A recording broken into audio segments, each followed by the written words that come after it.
एक तरफ नरेंद्र मोदी साहब घूम घूम करके कह रहे हैं कि हमारी सरकार बन रही है, अमित शाह कहते हैं 2/3 बहुमत से जीत हासिल होगी, लेकिन जो हकीकत है वो उनको भी मालूम है और हकीकत जनता को भी मालूम है। जो पब्लिक है वो भी जान रही है और जो नेता है वो भी जान रहे हैं, लेकिन उसके बावजूद खेल चलता रहता है। लेकिन अंदर खाने सबके पसीने छूटे हुए हैं। अब एक खबर सामने आई है, मध्य प्रदेश के अंदर 100 विधायकों को, सांसदों को लगाने की तैयारी हो रही है। चुनाव के अंदर, मध्य प्रदेश के विधानसभा चुनाव के अंदर 100 सांसदों को, विधायकों को उतारा जाएगा और उनको जिम्मेदारी दी जाएगी कि वो राज्य के अंदर तालमेल बैठाएं। ये जो है खबर निकल करके सामने आ रही है और ये बताने की जो है वो जरूरत नहीं है कि घोसी के अंदर भी बीजेपी ने इसी तरह का प्रयोग किया था, लेकिन घोसी में क्या हुआ सबको मालूम है। घोसी में भी इसी तरह से 2 दर्जन से ज्यादा मंत्री लगाए गए थे, 2 वहां पर डिप्टी सीएम लगे थे, खुद वहां पर योगी आदित्यनाथ लगे थे। लेकिन जब पब्लिक ने मूड बना लिया, लोगों ने मूड बना लिया, तो फिर किसकी कहां पर क्या बिसात है ये तो आप जानते ही हैं। और वही हुआ, घोसी में सफाचट हो गया। क्या वो देखकर बीजेपी को अब ज्यादा घबराहट हो रही है और इसीलिए संख्या बढ़ा दी गई है? अब 100 सांसदों को, विधायकों को लगाया जा रहा है मध्य प्रदेश के अंदर, और ये अब लगाए गए हैं। जो पहले से जो अलग अलग प्रभारी होते हैं वो तो पहले से नियुक्तियां हैं, वो तो ऑफिशियल नियुक्तियां पहले हो चुकी हैं। लेकिन अब जब चुनाव के बीच में खबर आ रही है तो इसका मतलब यह है कि 230 सीटें कुल हैं और 230 सीटों के ऊपर 100 सांसद विधायकों को लगाया गया है। तो इसका मतलब यह हुआ कि करीब करीब जो है वो एक सांसद के पास में या विधायक के पास में 2 सीटों की जिम्मेदारी तकरीबन होगी। तो सवाल अब यह है कि जो नरेंद्र मोदी साहब कह रहे हैं, जो अमित शाह कह रहे हैं, क्या वाकई वो हवा में बातें हैं? जमीनी हकीकत क्या है वो उनको भी मालूम है। और सुबह ही मैंने आपको एक खबर दिखाई भी थी, और उस खबर में जो टाइम्स नाउ का जो सर्वे निकल करके सामने आया, वो टाइम्स नाउ का सर्वे बताता है कि साहब बहुत खराब हालत है और बीजेपी जो है वो यहां पर जबरदस्त एक बड़ी हार की तरफ बढ़ रही है मध्य प्रदेश के अंदर। अगर बीजेपी की अगर बात करें तो उस सर्वे के अंदर जो है दिखाया गया है कि बीजेपी की जो हालत है वो 110 सीटों से ऊपर जा नहीं पा रही है। बीजेपी मैक्सिमम जो सीटें हैं वो 110 सीटें, 102 से 110, और कांग्रेस की वहां पर जो है वो सीटें दिख रही हैं तो कांग्रेस की 118 से 128 सीटें, बहुमत के लिए चाहिए 116, कुल है 230 सीटें। तो ये गणित क्या कहता है? ये गणित क्या इस ओर इशारा कर रहा है कि हर जगह से खबर ये आ रही है कि बीजेपी का जो सिस्टम है वो हिला हुआ है। देखिए, बीजेपी के पास में जो ग्राउंड फीडबैक लेने की जो कई सारी संस्थाएं हैं, आरएसएस से बीजेपी फीडबैक लेती है, फिर वहाँ पर सरकार है तो सरकार से फीडबैक लेती है, नेताओं से फीडबैक होता है, मंत्रियों से फीडबैक होता है, फिर जो सरकारी एजेंसियां हैं उनके द्वारा फीडबैक होता है। गोदी मीडिया से फीडबैक नहीं होता है, ये मैं आपको बता रहा हूँ। कभी कोई ये सोचे कि गोदी मीडिया से भी पूछा जाता होगा कि भाई क्या चल रहा है, क्या नहीं चल रहा है, बताओ, क्योंकि इनको मालूम है कि ये लोग कभी सच्चाई बताएंगे नहीं, इनको खुद पता नहीं होता। ये तो बस ये है कि हाँ, इतना तकरीबन जो है दिखाना है, बीजेपी का इतना तकरीबन बताना है, नहीं तो नाराजगी हो जाएगी। तो ये सारी चीजें कुल मिलाकर के अगर हम देखें तो इशारा जो है वो साफ तौर पर यह है कि बीजेपी की हालत जो है वो वाकई खस्ता होती दिखाई दे रही है। और अगर यहां पर मध्य प्रदेश में जब आपने 7 सांसदों को उतार दिया, आपने एक राष्ट्रीय महासचिव को आपने उतार दिया, और इसके बाद में बताया जा रहा कि और नेताओं को उतारा जाएगा, और इसके बाद में यह भी बताया जा रहा है कि जो मौजूदा नेता हैं उनकी टिकट भी काटी जाएगी।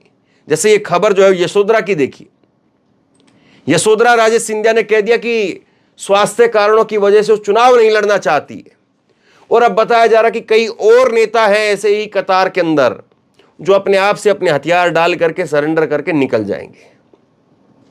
दरअसल वो अपने आप से हथियार डाल रहे हैं, या उनको कहा जा रहा है, या उनको भनक लग गई है, या वो अपनी इज्जत खुद बचाना चाह रहे हैं कि अब इतनी लंबी चौड़ी राजनीति हो गई है और अब कम से कम ये जलालत जो है वो बर्दाश्त नहीं होगी कि कोई हमको ये कह दे कि हमारी टिकट नहीं है, और इसीलिए पहले से ही जो है वो हथियार अपना खूंटी पर टांग दो और कह दो कि अलविदा, ये बढ़िया है।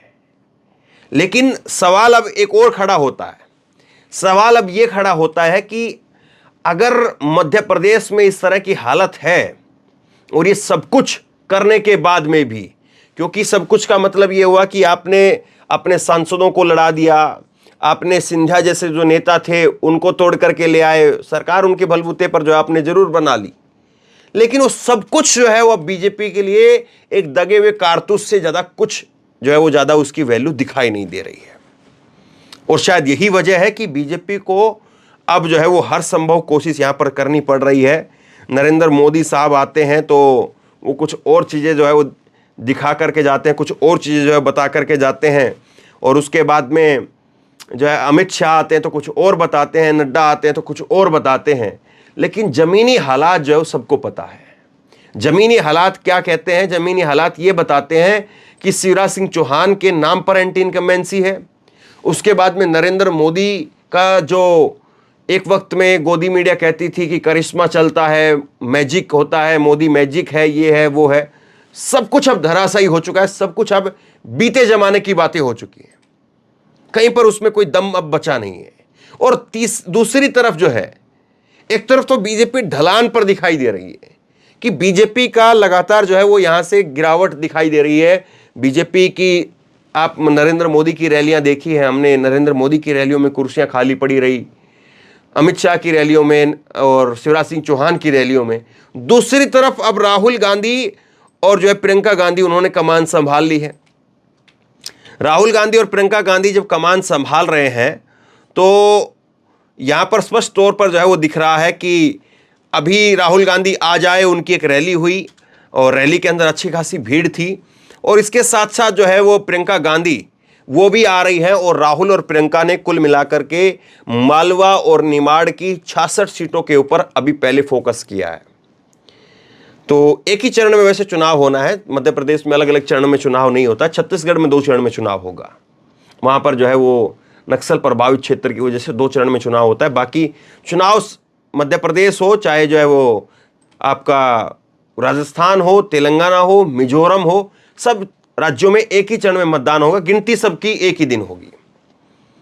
तो अब जो है सोनिया, ये प्रियंका गांधी और राहुल गांधी ये पहले चरण के अंदर कुल 66 सीटों के ऊपर फोकस कर रहे हैं। दूसरी तरफ आप देखेंगे तो बीजेपी ने अपनी 78 सीटें जो है घोषित की हैं, और कांग्रेस की तरफ से बताया जा रहा है कि कांग्रेस की जो पहली सूची आएगी वो 5 अक्टूबर के आसपास आ सकती है। आचार संहिता भी तकरीबन जो है वो 10 तारीख के आसपास तक आचार संहिता लग जाएगी, ऐसी भी खबरें निकल करके सामने आ रही है। तो कुल मिलाकर के माहौल में कहीं पर कोई कमी नहीं है, माहौल पूरा जोर शोर से तैयार है। अब इस माहौल में कौन कितना जो है किसका कितना फायदा उठा पाता है। कांग्रेस की तरफ से जन आक्रोश यात्रा निकाली गई, बीजेपी की तरफ से जो है जन आशीर्वाद यात्रा निकाली गई। अब ये तो मध्य प्रदेश की जनता बताएगी, और रुझान जो आप देख रहे हैं, अलग अलग सर्वे आपको पता चल रहे होंगे, अलग अलग सर्वे के अंदर जो चीज़ें पता चल रही है, और जो तमाम तरीके से जो रुझान लोगों तक पहुंचता है, उसमें साफ तौर पर दिख रहा है कि बीजेपी के लिए बड़ी मुसीबत खड़ी होती हुई दिखाई दे रही है।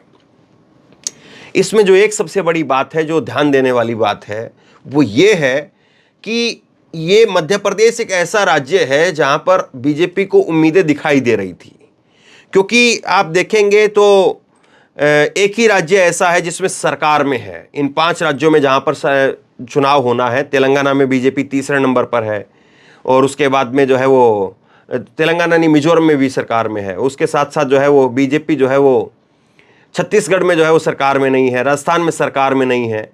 एक राज्य ऐसा है, हालांकि ये भी बाद में जो है एक तरह से कांग्रेस आरोप लगाती है कि चुराया हुआ जनादेश है। हमारा जो जनादेश था, जनता ने जो हमको जनादेश दिया था, हमारी जो सरकार बनाई थी, उसको बीजेपी ने चोरी कर लिया। और चोरी करके जो है वो जनादेश बीजेपी ने हासिल किया और उसके बाद में अपनी सरकार बनाई। तो कुल मिलाकर के जैसे भी हो, लेकिन एक राज्य ऐसा है जिसमें बीजेपी दमखम जो है दिखा सकती है, जिसमें डबल इंजन कम से कम बीजेपी का कहा जा सकता है, मजबूत वाला। और बीजेपी जो है यहाँ पर शिवराज सिंह चौहान, वो भी अपने आप में एक पुराने नेता हैं, मंझे हुए नेता हैं। वैसा जो समीकरण है वो ना छत्तीसगढ़ में है और ना राजस्थान में है। राजस्थान में प्लस पॉइंट बीजेपी के पास में था, बीजेपी के हाथ में था कि सरकार बदलने का रिवाज, एक ये बहुत बड़ी चीज होती है। इसी तरह से रिवाज को लेकर के कांग्रेस ने जो है हिमाचल में दांव चला था कि रिवाज जो है वो इस बार जारी रहेगा, और बीजेपी कह रही थी कि रिवाज बदलेंगे। तो वहां पर कांग्रेस ने रिवाज जो है वो जारी रख दिया कि एक बार सरकार वो और एक बार सरकार वो। सरकार पलट दी कांग्रेस ने। यहां पर भी राजस्थान में भी बीजेपी जो सरकार पलट सकती थी, लेकिन वो पलटी नहीं हो पाई, वो पलटी नहीं हो पाई। और उसके बाद में अब जिस तरह से चीज़ें धीरे धीरे जो है वो वसुंधरा राजे को पीछे किया गया, वो तमाम सारी चीज़ें आ रही है निकल करके। तो राजस्थान से भी कुल मिलाकर के अब स्थिति बीजेपी के हक में नहीं बताई जा रही, और कहा जा रहा है कि बीजेपी को यहाँ पर पटखनी मिल जाए तो कोई बहुत बड़ी आश्चर्य की बात नहीं होगी। और सुबह ही टाइम्स नाउ का जो मैंने आपको सर्वे दिखाया है, उसमें भी जो है वो साफ तौर पर यही बताया गया है कि 20 सीटों की रिकवरी अशोक गहलोत ने पिछले 2 महीने के अंदर की है। तो ये सारी चीजें धीरे धीरे करके निकल करके छन छन करके सामने आ रही है, और ये चीजें बता रही हैं कि बीजेपी के लिए जो हालात हैं वो ठीक नहीं है। अब आप बताइए, ऐसे में 100 सांसदों को, विधायकों को उतार करके बीजेपी अपना यहां पर प्लस पॉइंट जो है वो दिखा सकती है, बना सकती है, या अब ये केवल जो है सांप निकलने के बाद में लकीर पीटने का काम हो रहा है, और अब बीजेपी के हाथ में कुछ बहुत ज़्यादा कुछ बचा नहीं है। आप बताइए, आप इसको किस तरह से देखते हैं? नीचे कमेंट बॉक्स में अपनी राय लिख करके जरूर बताइए। इस वीडियो को खूब शेयर कीजिए, लोगों तक पहुंचाइए, और इसी तरह की तमाम खबरों के लिए ऑनलाइन न्यूज इंडिया को सब्सक्राइब कीजिए। साथ में जो बेल आइकन है, घंटी है, उसको जरूर दबाइए, ताकि जैसे ही कोई खबर अपलोड करें उसकी नोटिफिकेशन सीधे सबसे पहले आपको मिल सके। और अगर ये वीडियो फेसबुक पर देख रहे हैं तो फेसबुक पर हमारे पेज को लाइक कीजिए, फॉलो कीजिए, और इस खबर को शेयर कीजिए। धन्यवाद।